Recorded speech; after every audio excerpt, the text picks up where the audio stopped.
I had this little screw item break on my Harvey table saw. It's actually the pin, the spring-loaded pin that holds the riving knife in place. Even though it's very secure, this just keeps it from being able to come up. Well, I reached out to Harvey and they sent me the whole complete block. All I needed was the little screw. So with that, we're going to install this and hopefully everything goes smooth so it all lines up right after this. I'm Rick, and this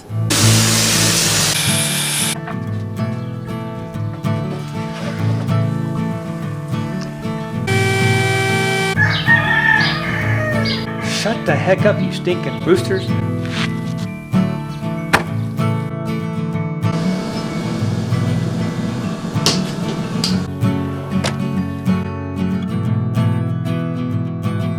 Nailed that for your sanity. This is the shack. Hello and welcome back to the shack. Yep, I had a little incident. I finished this cabinet for a friend. I got a whole series of that. It's very long, but I go through the complete process of basically they had that dividing wall that was between the kitchen and the living room. The living room side, it was kind of like a notched in there, like a little nook. The nook was facing the living room. We reversed that so it was flush on the living room side, had the nook on the kitchen side, and I built them a custom cabinet / pantry so they could have more storage in the kitchen area, plus that really nice top. They stained it to match their floor. Came out very, very nice. Make sure you're subscribed. Make sure you hit that notification bell. This might give you some idea if you happen to have kind of a nook in your household somewhere that really doesn't serve as anything.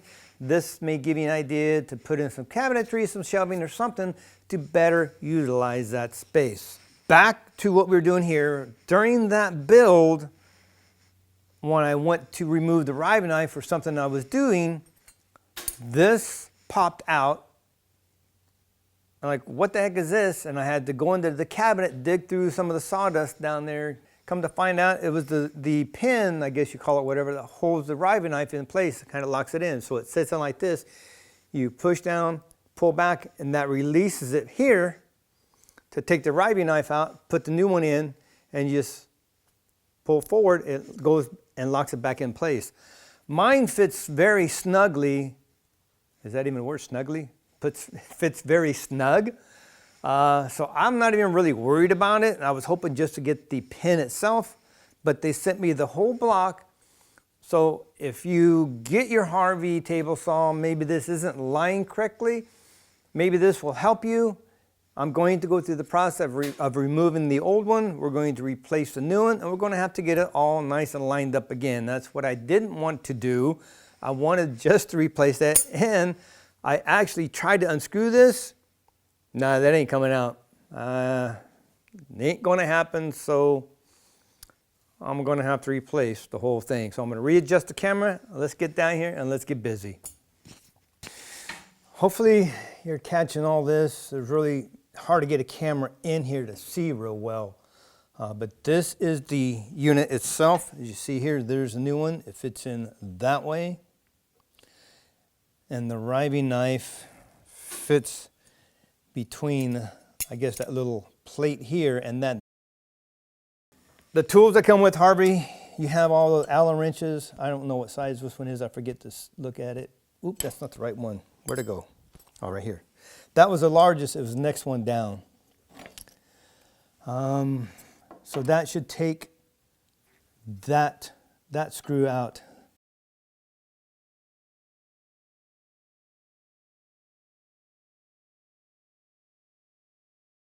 I don't want to drop that screw down there. There we go. So let's take these two out. I'm going to make sure I put them prop right because they look like they're different heights. This is higher, this one's lower, so I'm going to make sure I put it here and put this one down here so I get top and bottom. I'm going to put them back the exact same way because I'm not sure.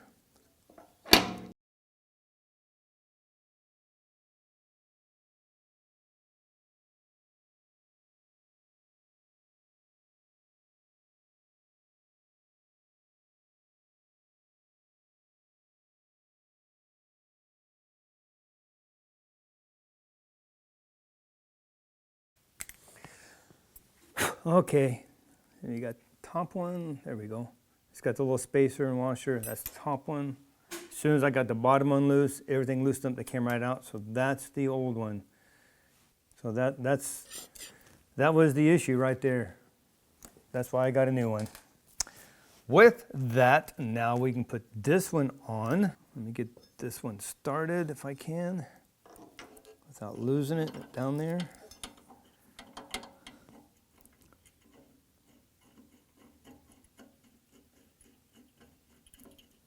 Well, that was easy. So that means this one's going to be a little more difficult.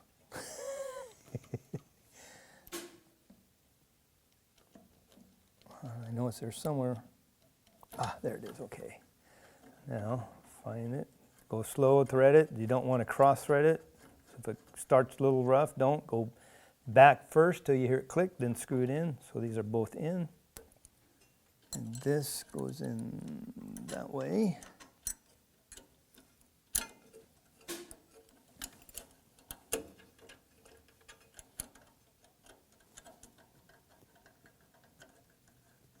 There it goes.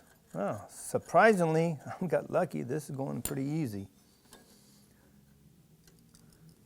Let's see, that we'll have to slide in like that. Then there you go. It's locked in. So what I'm going to do, I'm going to look down here and see how that lines up. I'm going to set this against the blade, and I got a little gap right there. Let's set this against this side. It's a gap here, so actually this is in more, so I'm going to have to adjust it that way.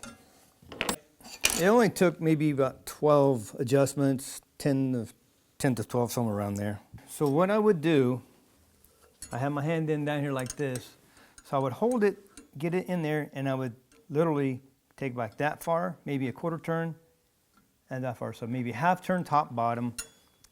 Then I would take the small one, find it in the set screw, so right there.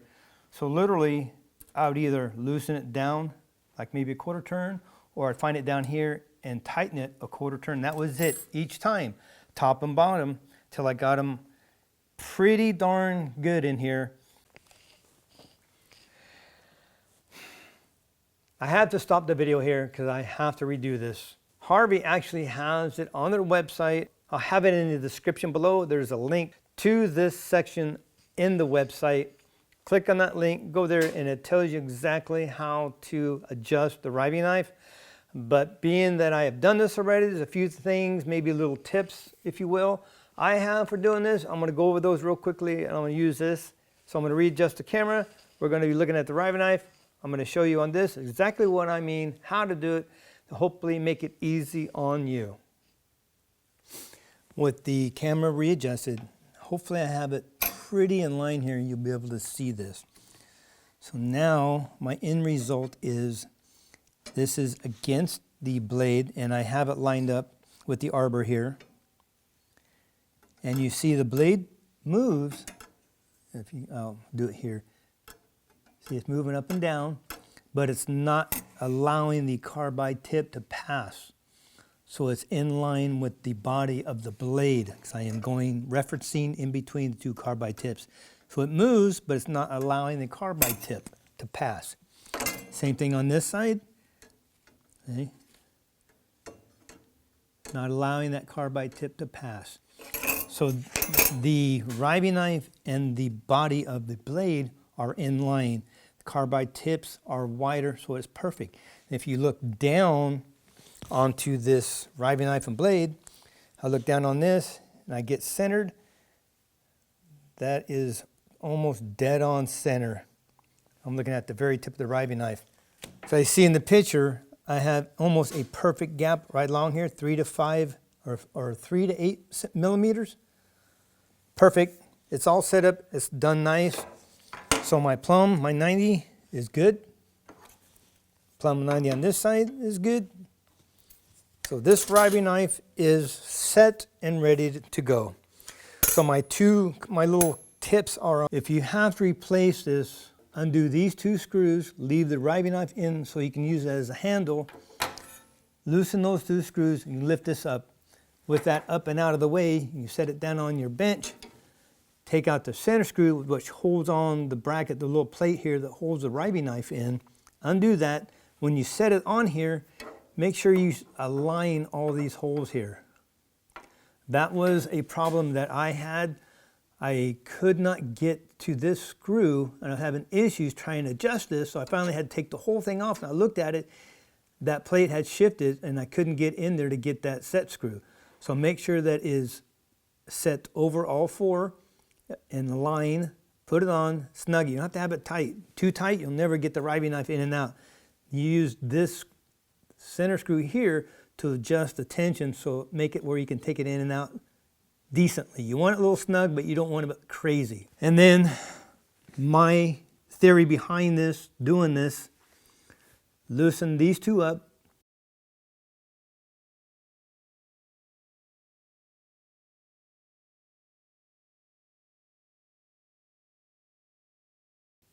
And adjust the screws as needed. And I literally did 1/8 to 1/4 turn until I got it where I needed it. So once I got it where it was pretty plumb and pretty square this way, it was actually out a little too far on this side of the blade.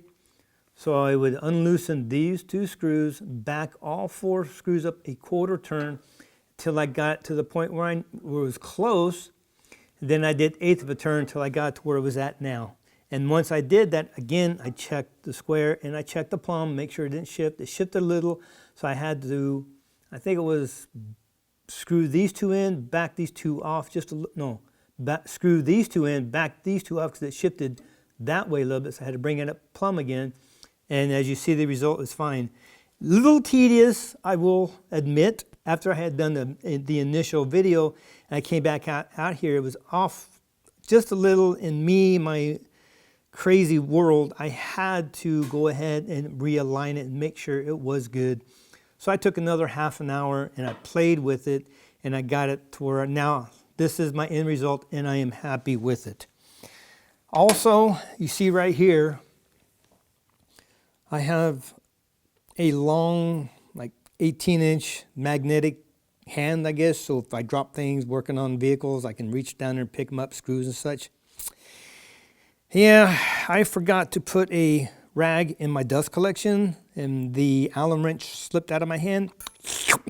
Down she went, down the chute, my dust collection. So I didn't want to open the cabinet, take the dust collection apart to search for it. So I just got my magnet finger down there, hooked onto it and pulled it out. So if you're going to do this, make sure you put something down in here to plug your dust collection hole so you don't lose it, especially if you happen to drop one of these.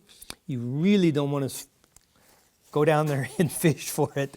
I think that's it. I am good with this. It is all aligned. I am happy. The only thing I think I'm going to do, because this is the New Year weekend, I think I may open the cabinet, get me some paintbrushes, and really go in there and dust everything off, vacuum it out real good, give it a yearly cleaning, make sure everything's good to go. I think we're done. I am happy with the results. I'm glad I got my new riving knife block. I don't know what they call this thing. I would really like to have just replaced that little screw, but I guess that's not an option. They give you the whole block. And like I said earlier, I did try to get the screw out because I was just going to swap it. I don't know if it's pinned or what it is, but yeah, I didn't want to come out. I wasn't going to force it. I didn't want to ruin that one. So that is it. We are done. So I do hope this helped in some way, because sometimes if you watch it visually, it will help. And it's just will take you a little time. It's a little tedious. It's not going to be something very quick, very easy, simple. It could be, but in my case, it really wasn't. So I think overall, maybe a little over an hour and 15 minutes like that. I think the total time to adjust and play with it. I took my time. And I, being crazy anal, I had to get it a certain way to satisfy me. Probably a little overboard, but you see the end result. I am very pleased. So thank you so much for watching. Be blessed. Take back your check. Build it for your sanity. And if you watched till this, I have a little surprise for you, kind of a New Year's surprise. For the first 10 people that reply, go to the description below this video. You have to go down there. There will be the channel homepage, or I'll even pin the channel email. Email me and just simply reply, I would like the gift. I have things from Harvey. I've done a couple videos and nobody's reached out, so their loss.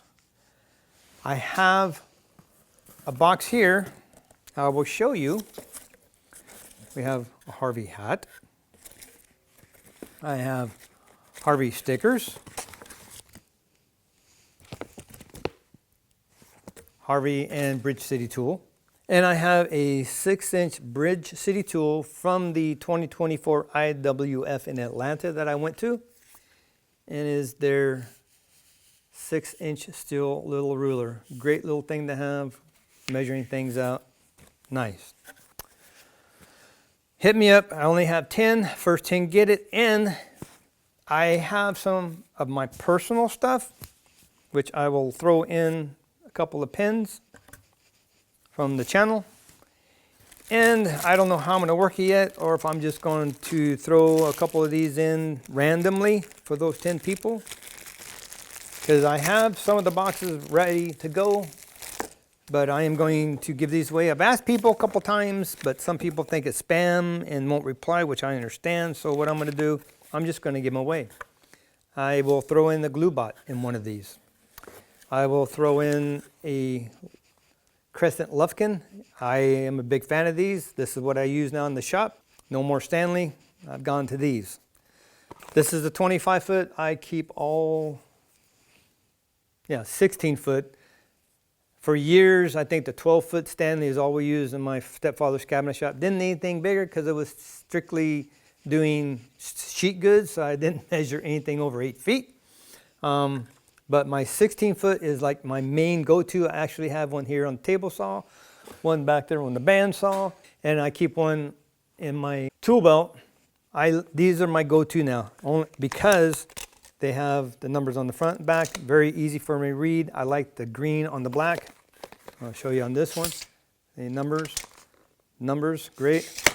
And I'll also throw in a Pica mechanical pencil. I'm a big fan of these too. And I think Pentel, but I don't have any extra of those. I gave one of those away already. And I have a Harvey bag. I thought I had some more of these. This might be the last one, but if I can find some more, I will throw those in the boxes as well. And that is it. My gifts to you, these are at my expense. Harvey does not pay for them to ship. That is all on me. Check in the description. You will see the channel email. Email me and I will get those out to you. Only 10. Only 10. After that, you are done. First come, first serve. And again, I will throw those in on some of them randomly.